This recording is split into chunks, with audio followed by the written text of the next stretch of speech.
Now, the World News Recap from the World Telegram News. If it's Friday, it's NewsAudio. I'm Edvardy Jackson, and here's what's making news around the world right now. A magnitude 7 earthquake has left over 3,000 dead in Myanmar. The quake started just after noon there. It happened along the Sagaing Fault.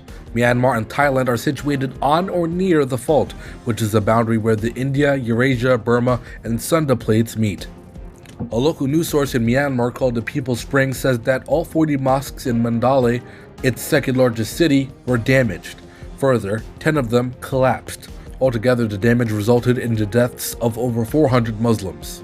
In other news, Israeli Prime Minister Netanyahu is ramping up its presence in the Gaza Strip, posting on X, "We are not taking our foot off the gas. We will achieve the war goals. The kidnapped are our top priority." This comes amid reports that Israel is going to begin seizing territory along the Gaza Strip. The IDF launched airstrikes in the Gaza Strip on March 17th after plans to implement Phase 2 of the ceasefire talks fell through. The ceasefire between Israel and Hamas went into effect just days before the end of President Biden's term. It was initially meant to roll out in 3 phases, the first of which expired on March 1st. The two countries held conversations facilitated by the US that would determine if and how they would enter Phase 2, but neither party came to an agreement. The US proposed an extension to Phase 1 of the ceasefire, but Hamas rejected that. The operation to resume strikes on the Gaza Strip resumed under the codename Operation Might and Sword, with help from the United States. So far, at least over 1,000 have been killed, with over 2,000 injured.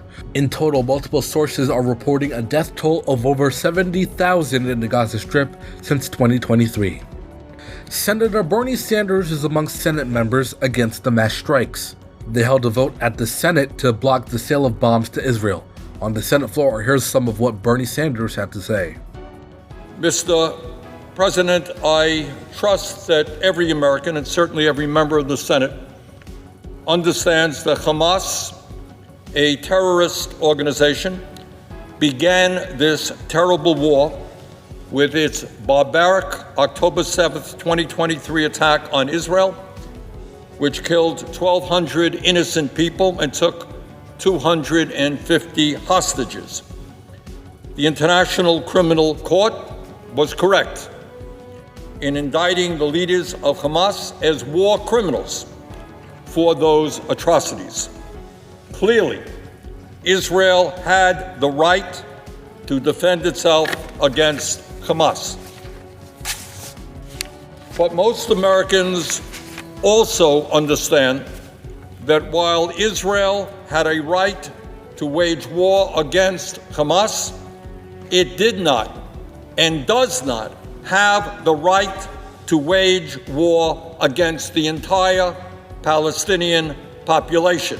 And in related news, Netanyahu made headlines yesterday for meeting with Hungary's Prime Minister Viktor Orban. For context, the International Criminal Court issued a warrant for Netanyahu's arrest, but Hungary refused to comply and decided to withdraw from the organization. In a speech with Netanyahu by his side, he said that the court had become a political tribunal and did not act impartially towards Israel. He elaborated in a post on X, calling the allegations of war crimes a witch hunt, adding, quote, "We will not support a court that targets democracies like Israel for political gain. Hungary defends the rule of law. Hungary stands with Israel." Thanking Hungary, Netanyahu posted, "Hungary stood by Israel in Hamas' murderous attack, and today Hungary stands by Israel in the attack on the hypocrisy of the International Criminal Court in The Hague." More news continues next after this break, but first your WTN News Fast Track Weather Forecast. Edvardy Jackson, World Telegram News, Buffalo.